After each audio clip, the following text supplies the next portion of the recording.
Singh sir, अगला सवाल मैं आपसे करूंगी और ये उस लिहाज से करूंगी जहां पाकिस्तान में डर, खौफ और दहशत का एक और उदाहरण अब आपके सामने पेश करने वाली हूं। पीओके में पाकिस्तानी सेना की मूवमेंट पर बड़ी खबर आई है और पीओके में पाकिस्तानी सेना की 2 बटालियन तैनात कर दी गई है। ये सिर्फ इतना ही नहीं, सीमा से लगे इलाकों में एयर डिफेंस भी तैनात किए गए हैं।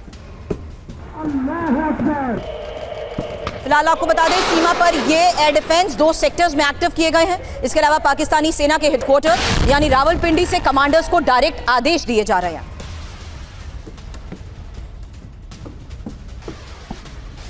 अलग अलग समय पर सीमा पर अलग अलग यूनिट्स की तैनाती की योजना बनाई गई है। फिलहाल पीओके में पाक सेना की गतिविधियां क्या हैं, यह समझिए, क्योंकि पीओके में कहां पर पाक सेना की गतिविधि है उसके मुताबिक रावलकोट और तोलीपीर, बाग, लीपा और कोटली।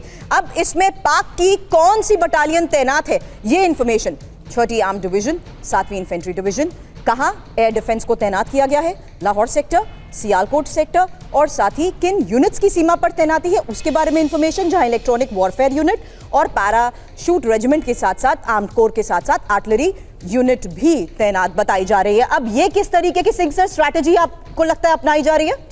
ये बेसिक स्टैंडर्ड डिफेंसिव टेक्निक है जिसके लिए अपनाया जा रहा है। जो यूनिट्स हैं वेल नोन है हमें, इनके जो प्लान्स ऑलरेडी हमें पता है कि कौन सी यूनिट्स कहाँ डिप्लॉय होंगी और हमारी ऑलरेडी उसके अगेंस्ट डिप्लॉयड हैं।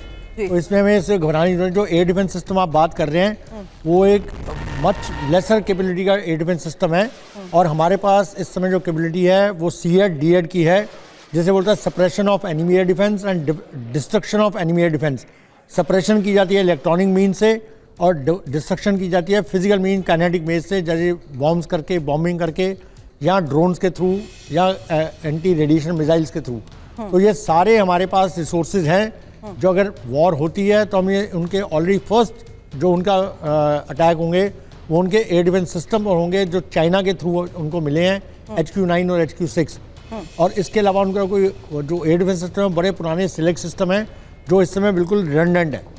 तो उनका जो एयर डिफेंस सिस्टम में बहुत सारे गैप्स हैं जो हमें मालूम है, उस गैप्स को एक्सप्लॉइट करके हमारी स्ट्राइक्स जा सकती हैं और उसको इससे पहले सीएड डीएड जो ऑपरेशन किए जाएंगे उसके द्वारा भी हम और लार्जर गैप क्रिएट कर सकते हैं, कॉरिडोर्स क्रिएट कर सकते हैं जिसके थ्रू हमारी स्ट्राइक्स जा सकती हैं।